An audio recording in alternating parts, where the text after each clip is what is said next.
St. James Graveyard is one of the oldest graveyards in Wilmington. They opened the ground here in 1744 for their first guest. And they have some very old headstones here, so old in fact that most of them have faded over time from erosion. However, some of the stories here have not faded away. Well, it was late in the evening. My girlfriend and I were taking a shortcut home through the St. James Graveyard. And being a bit of a history buff, I always like to stop and read some of the inscriptions on the tombstones.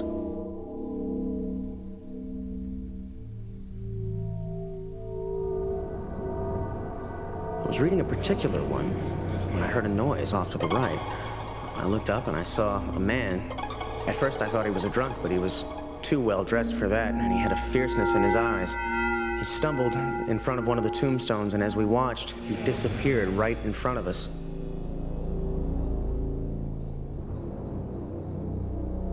Curiosity got the better of me. I crept up to the tomb, trying to read the inscription, but it was far too faded.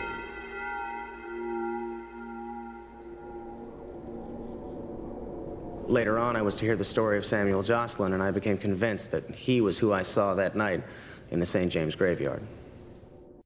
Well, I was taking Willie for his normal nightly walk, and it started to get pretty chilly out, so I decided to take a shortcut through the St. James Cemetery. Willie must have sensed something or heard something. He broke loose from me and ran to a mausoleum and started digging and scratching.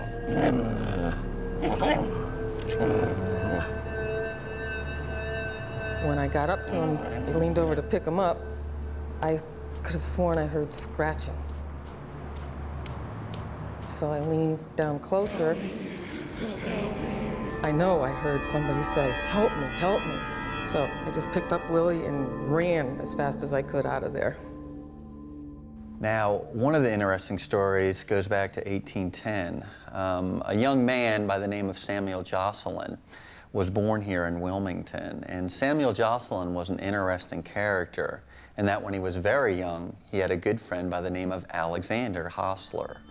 And Samuel and Alexander had a strange fascination with the afterlife. They took it very seriously.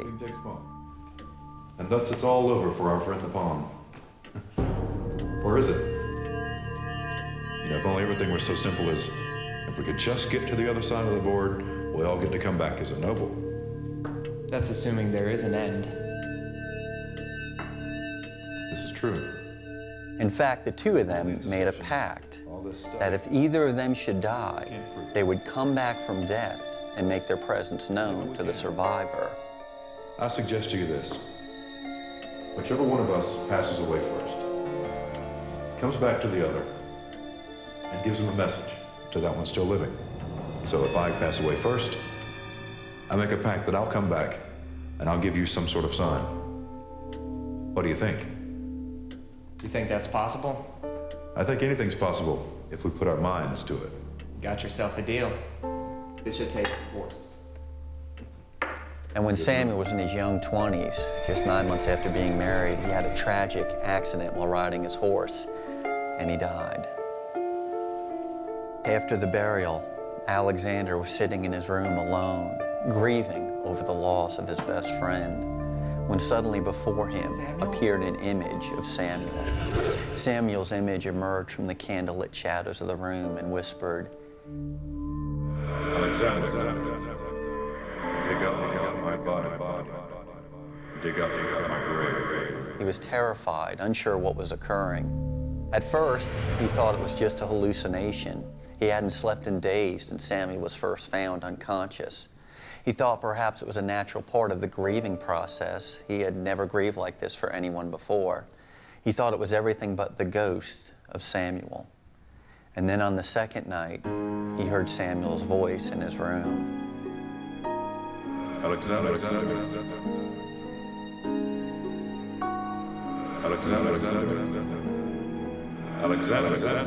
And again on the third night. And after the third occurrence, he realized he needed to speak with someone about this. So that next morning after the third occurrence, he met with a friend of his, a gentleman by the name of Louis Toomer, who was also friends with the late Samuel. I know it was him. Perhaps Perhaps this has something to do with the pact you made. Maybe we should go digging around.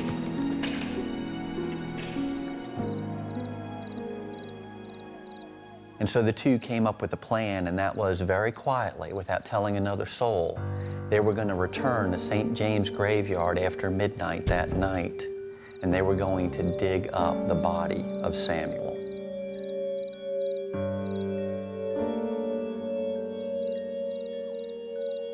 And when they opened the coffin, there they found the body of Samuel Jocylen, upside down in his coffin, a sign that indeed he had been buried alive.